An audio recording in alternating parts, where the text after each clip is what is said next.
بسم الله الرحمن الرحیم. السلام علیکم د لټون ټي وي ډیرو خوږو کتونکو او اوریدونکو، امید لرم چې تاسو به ښه په نننۍ ویډیو کې به تاسو سره د یو داسې فتنې باره کې معلومات شریک کوم چې د کومې باره کې ډیر زیات احادیث هم موجود دي. رسول الله صلی الله علیه و آله وسلم د دې فتنې باره کې خپل امت ته واضح خبرداري ورکړې چې ځان به تاسو څنګه بچ وساتئ. خوږو مینوالو، په نننۍ ویډیو کې به تاسو ته د احادیث او د اسلامي تاریخ په رڼا کې د دجال او د فتنه دجال باره کې ذکر کوم. ویډیو د مزید ډیسکس کېدو نه مخکې تاسو په خدمت کې عرض دی که تاسو ته اوس پر لټون ټي وي نه سبسکرایب کړئ، مهرباني وکړئ لټون ټي وي سبسکرایب کړئ، ورسره بیل آیکون پریس کړئ چې تاسو ته مستقبل کې هم داسې معلوماتي اسلامي ویډیو ملاويږي. درنو مینوالو، د تاریخ او د مختلفو احادیثو نه دا خبره واضحه ده چې د حضرت محمد صلی الله علیه و آله وسلم په زمانه کې یو صحابي و چې نوم یې حضرت تمیم داری و. رسول الله صلی الله علیه و آله وسلم د هغه د خپل د واقعې بیان کړی ده چې حضرت تمیم داری رضی الله تعالی عنہ فرمایي چې موږ په یو غټه کشتی کې سوار شو، په کومه کې چې خلک په سمندرونو کې سفر کوي. فرمایي چې اچانک په سمندر کې یو طوفان اوچت شو. تر یوې میاشتې پورې موږ د سمندري چپو مقابله وکړه، خو اخر ستړي شو او نا امید شو او مزید کوشش مو پرېښود. فرمایي چې د سمندر چپو موږ د سمندر مینس کې یو جزیرې ته یوړو. زما سره نور ملګرو چې دا جزیره ولیده نو ډېر زیات خوشاله شو او زر زر په وړو کشتو کې کېناسته او دې جزیرې په لور روان شول. فرمایي چې کله موږ په دې جزیره کې کوشو نو مخامخ د ځناور په شکل یو سیز په نظر راغلو. د هغه په جسم باندې ډېر زیات ویښته و، تر دې حده د هغه په جسم باندې ویښته و چې د هغه مخ او د شا پته پکې نه لګېده. خلکو د دې ځناور نه تپوس وکړو چې ای بدبخته ته څه بلایي. هغه وایي چې زه جساسه یم،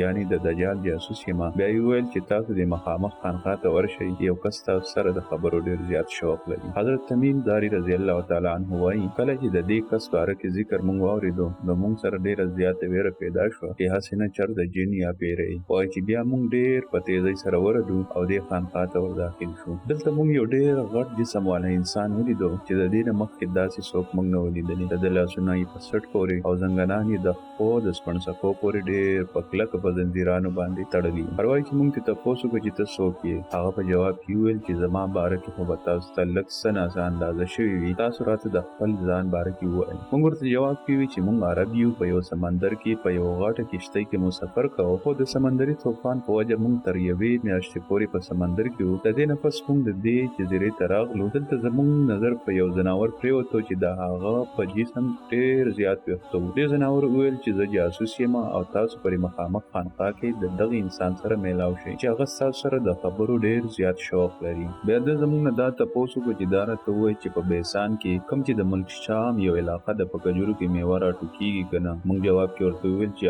ویل چې هغه زمانه نږدې ده چې په دې کې به میوه نه راټوکېږي. بیا یې تپوس وکړو چې ما ته د بحیرې طبریه باره کې معلومات راکړئ چې په دې کې اوبه شته او که نه. موږ ځواب ورکړو چې ښې ډېرې دي. ویل چې هغه زمانه را نږدې ده چې په دې کې به اوبه مکمل ختمې شي. بیا د تپوس وکړو چې د زغر چینه کوم چې په ملک شام کې د یو کلي نوم دی چې په دې چینه کې اوبه شته او که نه، او د دغه کلي والا خلک په دغه اوبو خپل پټي اوبه کوي او که نه. موږ ورته جواب کې ووایي چې شته او د دغه کلي خلک په دغه اوبو خپل پټي اوبه کوي. بیا یې تپوس وکړو چې ښه ده، ما ته د نبی الامیین حضرت محمد صلی الله علیه و آله وسلم باره کې ووایي چې هغه د مکې نه مدینې ته هجرت کړی دی او آیا د عربو خلکو د هغه سره جنګ کړی دی او که نه. موږ ورته په هغه کې جواب ورکړو. تپوس یې وکړو چې نتیجه یې څه راوتې ده. موږ ورته جواب کې ووایي چې هغه په خپل خوا او شا کې غالب راغلی دی او خلکو د هغه اطاعت قبول کړی دی. دې باندې هغه وویل چې د دوی په حق کې دا بهتره وه چې اطاعت یې قبول کړی وي. او بیا یې وویل چې اوس زه تاسو ته خپل باره کې وایم چې زه دجال یم او ډېر ژر به ماته د بهر ته د وتو اجازت میلاو شي.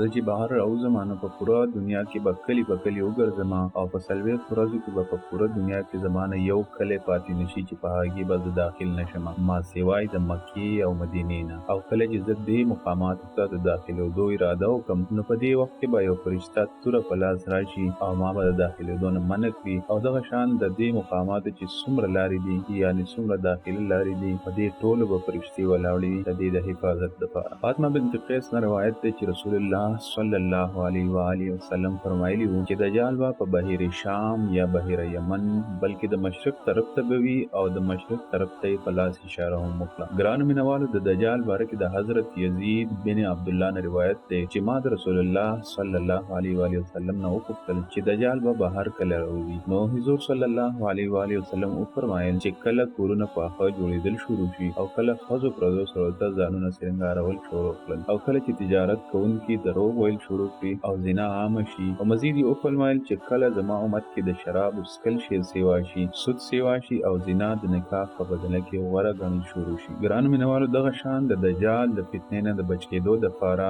رسول الله صلی الله علیه و وسلم مختلفو احادیثو کې مختلفې دعاګانې او احتیاطي تدابیر ښودلي دي. یو حدیث مفهوم دی چې رسول الله صلی الله علیه و وسلم فرمایلی چې تاسو کې د هر چا مخې ته دجال راغلو نو د هغه په مخ لاړې ټوکئ او د سورې کهف د اولني آیاتونو تلاوت وکړئ. ګرانو مینوالو رسول الله صلی الله علیه و وسلم د خپل امت پوره رهنمایي کړې ده د دجال باره کې. دجال به په آخري ځل د اردن په علاقه او فیق کې ښکاره شي. دجال به څلوېښت ورځې حکومت وکړي او د حضرت عیسی ابن مریم په لاس به مړ شي. ګرانو مینوالو امید لرم چې دا معلوماتي ویډیو به ستاسو خوښه شوې وي. که تاسو اوسه پورې زمونږ چینل لټون ټي وي نه وي سبسکرایب کړئ مهرباني وکړئ چینل سبسکرایب کړئ ورسره بیل آیکون پریس کړئ ویډیو لایک کړئ او کمنټ کې د خپلو خیالاتو اظهار